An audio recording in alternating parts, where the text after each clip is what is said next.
ഇപ്പോൾ പോലീസ് കൊടുത്തിരിക്കുന്ന postmortem report, അതുപോലെ തന്നെ ഇൻക്വസ്റ്റ് റിപ്പോർട്ട്, അത് വായിച്ചാൽ തന്നെ അതിൽ നിന്ന് നമുക്ക് വളരെ ഗൗരവമായിട്ടുള്ള ചില കാര്യങ്ങൾ, എന്തുമാത്രം മാൽപ്രാക്ടീസ് നടന്നിട്ടുണ്ടാകും എന്ന് നമുക്ക് മനസ്സിലാക്കാൻ സാധിക്കും. അതിൽ പ്രധാനമായിട്ട് ഇദ്ദേഹം തൂങ്ങി മരിച്ചു എന്നാണ്, ഹാങ്ങിങ് ആൺ പോസ്റ്റ്മോർട്ടം ചെയ്തവർ അത് ഡെഫിനറ്റായിട്ട് ഹാങ്ങിങ് ഡെത്താണ് എന്നാണ് പറയുന്നത്. പക്ഷെ അതിൽ നമ്മൾ മനസ്സിലാക്കേണ്ട ഒരു കാര്യം, അദ്ദേഹം തൂങ്ങി മരിച്ചു എന്ന് അവർ പറയുന്ന, പോലീസ് പറയുന്ന, കാരണം ഈ ഇൻക്വസ്റ്റ് നടത്തുമ്പോഴോ പോസ്റ്റ്മോർട്ടം നടത്തുമ്പോഴോ സ്വാഭാവികമായിട്ടും അവരുടെ ബന്ധുക്കളെ അറിയിച്ച് അവരിൽ നിന്ന് അക്നോളജ്മെൻറ്റ് വാങ്ങേണ്ടതുണ്ട്. അവരുടെ പ്രസൻസ്, അവരുടെയോ അവർ പറയുന്നവരുടെ പ്രസൻസ് ആവശ്യമാണ്. അവിടെയാണ് ഇതിൻ്റെ ദുരൂഹത ആദ്യം തുടങ്ങുന്നത്. കുടുംബത്തെ ഇത് അറിയിക്കുന്നതിന് മുമ്പ് തന്നെ അവർ ഇൻക്വസ്റ്റ് നടത്തി, പോസ്റ്റ്മോർട്ടം ബന്ധുക്കൾ എത്തുന്നതിന് മുമ്പ് അവർ കംപ്ലീറ്റ് ചെയ്യുകയും ചെയ്തു. കേരളത്തിൻ്റെ ചരിത്രത്തിൽ പരിശോധിച്ച് നോക്കിയാൽ അങ്ങനെ സംഭവങ്ങൾ ഉണ്ടാകുമോ എന്ന് ചോദിച്ചാൽ വളരെ അത്യപൂർവമാണ്. സാധാരണ അനാഥമായി കിടക്കുന്ന വല്ല പ്രേതങ്ങൾ, ബന്ധുക്കളെ കണ്ടെത്താൻ കഴിയാത്ത പ്രേതങ്ങൾ, അതൊക്കെ ഒരു പക്ഷേ ഇങ്ങനെ ചെയ്തിട്ടുണ്ടാകും.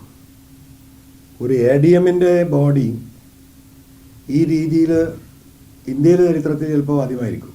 അവിടെയാണ് ആ ദുരൂഹത തുടങ്ങുന്നത്. ആ പോസ്റ്റ്മോർട്ടം റിപ്പോർട്ട് വായിക്കുമ്പോൾ നമ്മൾ അത്ഭുതപ്പെടുത്തുന്ന ചില സംഗതികളുണ്ട്. അതിൽ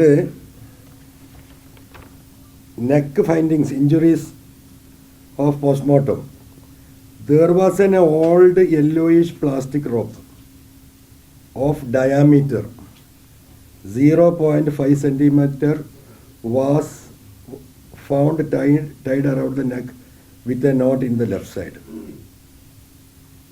There was an old yellowish plastic rope of 0.5 centimeter. 0.5 centimeter പറയുന്ന ഇതാണ്, നമ്മളൊരു മൊബൈൽ കേബിളിൻ്റെ ഒരു വയറിൻ്റെ വണ്ണമാണ് ഇത്. 0.5 അല്ല, ഇത് അതിലില്ല, കുറച്ച് കൂടുതൽ, 0.6 ആണ്. അപ്പോൾ ഈ ഒരു വണ്ണത്തിലുള്ള ഒരു കയറിൽ അദ്ദേഹം തൂങ്ങി മരിച്ചു എന്നാണ് പറയുന്നത്. 0.5 സെൻറ്റിമീറ്റർ. ഞാൻ കോപ്പി നിങ്ങൾക്ക് തരുന്നുണ്ട്, പോസ്റ്റ്മോർട്ടം റിപ്പോർട്ട്. ഞാൻ ഈ കേബിൾ കയ്യിൽ വെക്കാനുള്ള കാരണം, ആളുകൾക്ക് പെട്ടെന്ന് സെൻറ്റിമീറ്റർ എന്ന് പറഞ്ഞാൽ എല്ലാ ആളുകൾക്കും മനസ്സിലായിക്കൊള്ളണമെന്നില്ല. ഈ ഒരു കയറിലാണ് അദ്ദേഹം തൂങ്ങി മരിച്ചു എന്ന് പോലീസ് പറയുന്നത്. സ്വാഭാവികമായിട്ട് നിങ്ങൾ ആലോചിക്കണം, ഈ ഒരു കയറ് നമ്മുടെ കഴുത്തിൽ ഇങ്ങനെ കെട്ടി തൂങ്ങിയാൽ, അതും പ്ലാസ്റ്റിക്കാണ്, ഇത് എന്താ പറയുക, സ്മൂത്താണ്. മറ്റത് പ്ലാസ്റ്റിക് റോപ്പ് എന്ന് പറയുന്നത് റഫാണ്. നിങ്ങൾക്കറിയാം, നമ്മൾ സാധാരണ വസ്ത്രം ഉണക്കാനൊക്കെ സാധാരണ ഉപയോഗിക്കുന്ന റോപ്പാണ് ഈ പ്ലാസ്റ്റിക് 5 സെൻറ്റിമീറ്റർ ആണ്. അതൊന്നും നമ്മളിങ്ങനെ പിടിച്ച് വലിച്ചാൽ പൊട്ടുന്ന സാധനമാണ്. നിങ്ങൾക്ക് തന്നെ അറിയാം, അയ കെട്ടുമ്പോൾ നല്ലോണം ടൈറ്റ് ആക്കുമ്പോൾ അത് പൊട്ടിപ്പോകും. ഈ ഒരു സാധനത്തിലാണ് അദ്ദേഹം തൂങ്ങി മരിച്ചത്. സ്വാഭാവികമായും ഇത് കഴുത്തിൽ കുടുങ്ങി മരിക്കുമ്പോൾ, നിങ്ങളിപ്പോൾ ഈ റൂമിലേക്ക് അങ്ങോട്ട് കയറുമ്പോൾ തന്നെ ഈ ഡോറിൻ്റെ ഫ്രെയിമിൻ്റെ എഡ്ജിലൊന്ന് കൈ പൊറിയാൽ നമുക്ക് എന്താ പറയുക, സ്കിന്ന് കട്ടാവും. മനുഷ്യൻ്റെ സ്കിന്ന് തന്നെ അത്രയേ ഉള്ളൂ.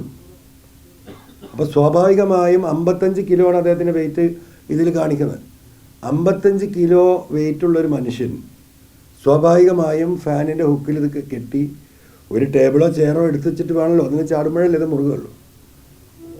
ആ മുറുക്കത്തിൽ, ആ ചാട്ടത്തിൽ ഏറ്റവും ചുരുങ്ങിയത് നമ്മളിതുമായി ബന്ധപ്പെട്ട ആളുകളോട് പറഞ്ഞത് ഈ 55 കിലോ ഇൻറ്റു 2.5 ടൈംസ് വരുന്നതാണ്. ആ ജമ്പിങ്ങിൻ്റെ പ്രഷറും കൂടി വരുന്ന സമയത്ത് സാധാരണ നമ്മളൊരു കല്ലെടുത്ത് ഇടുമ്പോൾ ആ കല്ലിൻ്റെ വെയിറ്റ് മാത്രമല്ല, പോകുന്ന പ്രഷറും ഉണ്ട്. അപ്പോൾ ഇനി 1 ടൈം എടുത്താൽ 2.5 പോവാം.